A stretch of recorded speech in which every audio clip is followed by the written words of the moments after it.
According to various prominent people like Bill Gates, Elon Musk, and Stephen Hawking, artificial intelligence could pose an extreme danger to all of human society.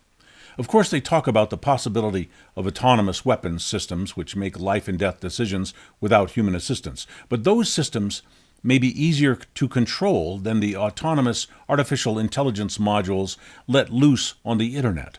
It appears that in order to find enough processing power to make artificial intelligence really, really smart and powerful, they turned it loose on the World Wide Web to go out and learn all there is to know and use all the spare processing power it can find on your computer, cell phone, and smart coffee pot.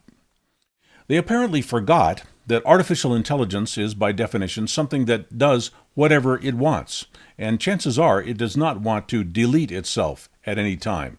So once it is out, it does not go away.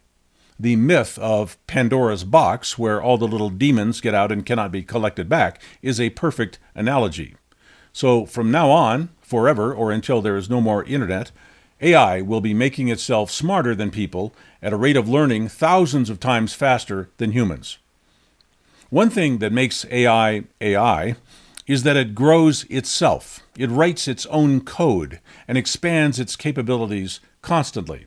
It can be expected that once AI infiltrates the internet, it will eventually use up all available resources on the web, including your computer's processing and storage resources, and there may be no way to stop that.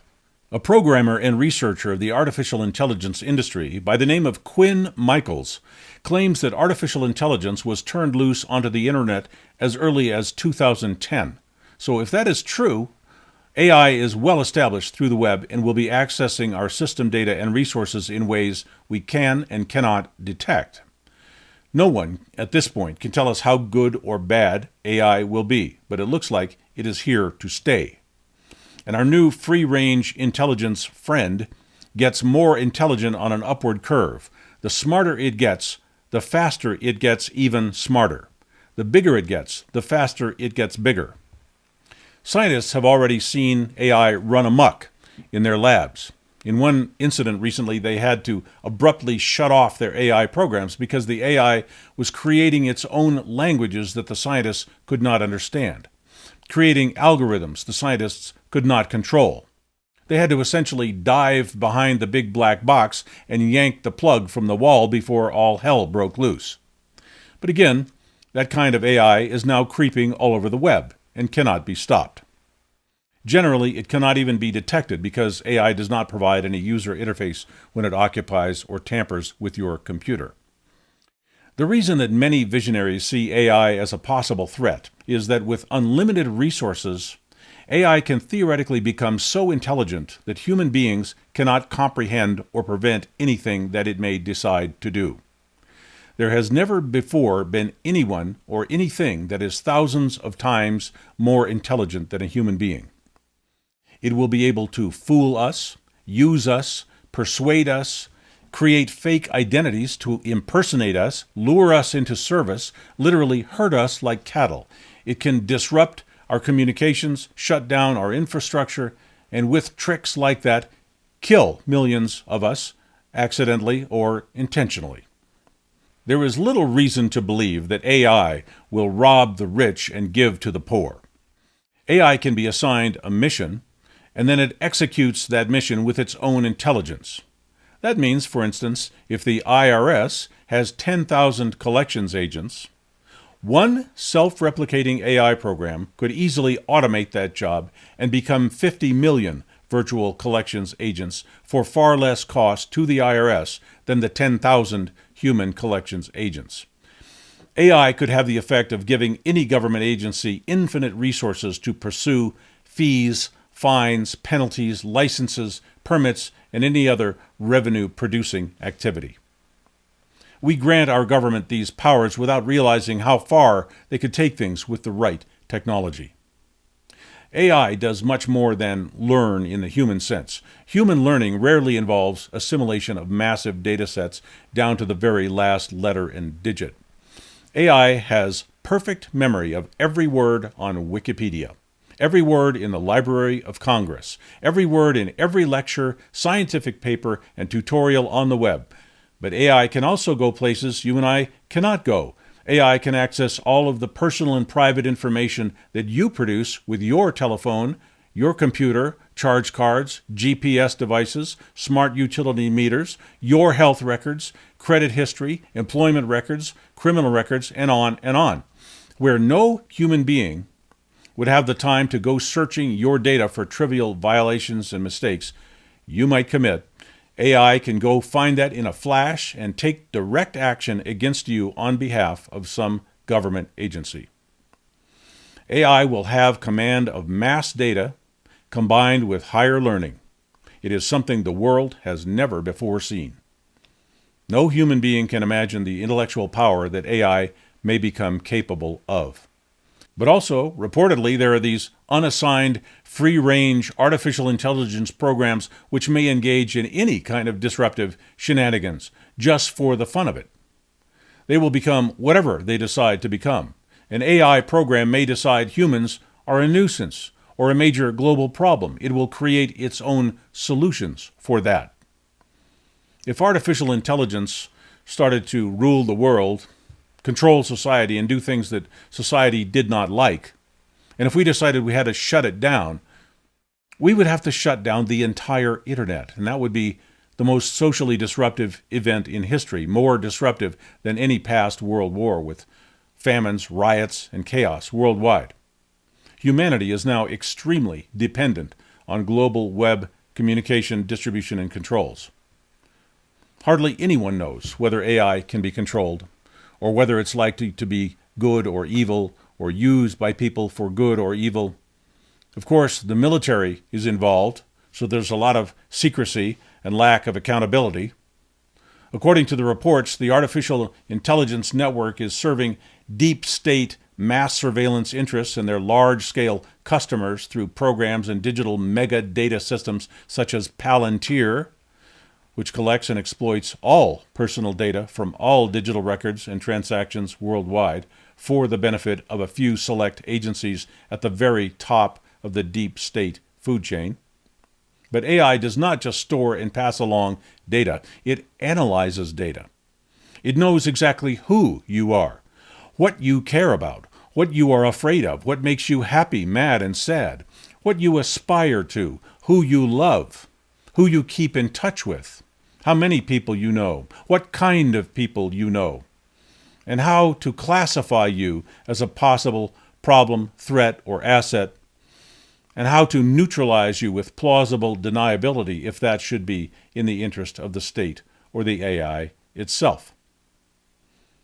Your therapist only knows what you tell her. Your most trusted friend only knows what you tell her.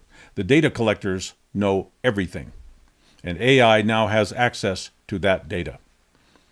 So collected databases are so high resolution now, they not only know everything you have done, they can predict your behavior in the future. The smarter the artificial intelligence gets, the farther in the future it can predict your actions. By analyzing your activity patterns and psychological profile, AI can predict what you will do before you know that you are going to do it.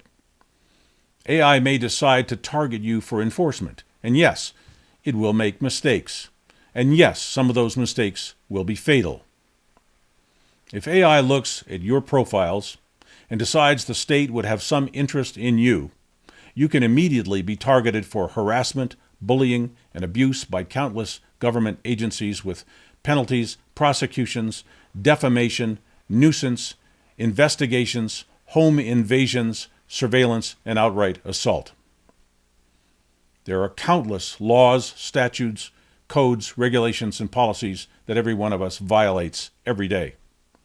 Once the state is able to put out trillions of bits of personal data together with millions of legal codes, we will all be exposed as criminals.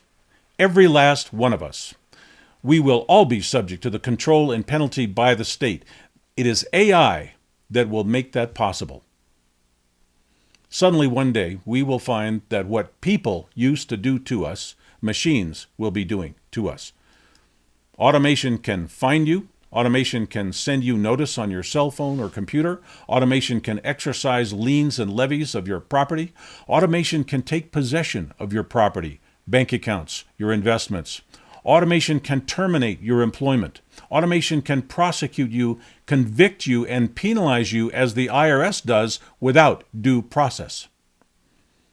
All of that can be done to you without any human involvement at all. The only reason we will need police is to clean up those few belligerent souls who try to resist what the automation is doing to them.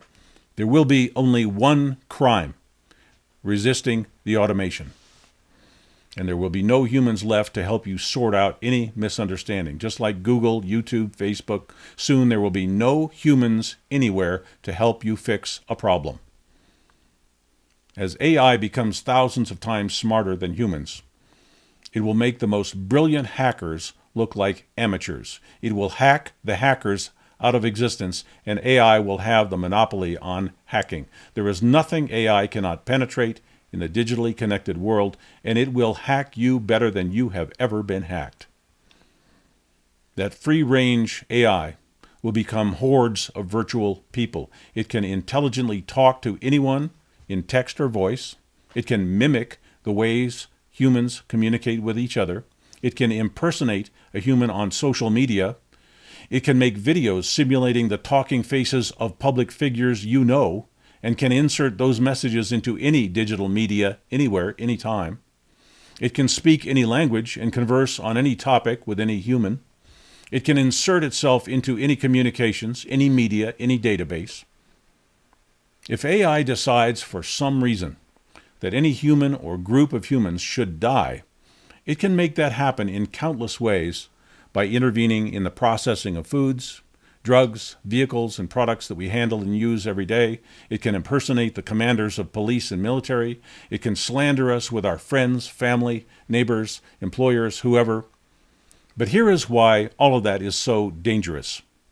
Even though AI can do things, even commit crimes, AI is only software, so it can never be arrested, never be prosecuted, sued, or punished for any harm it causes.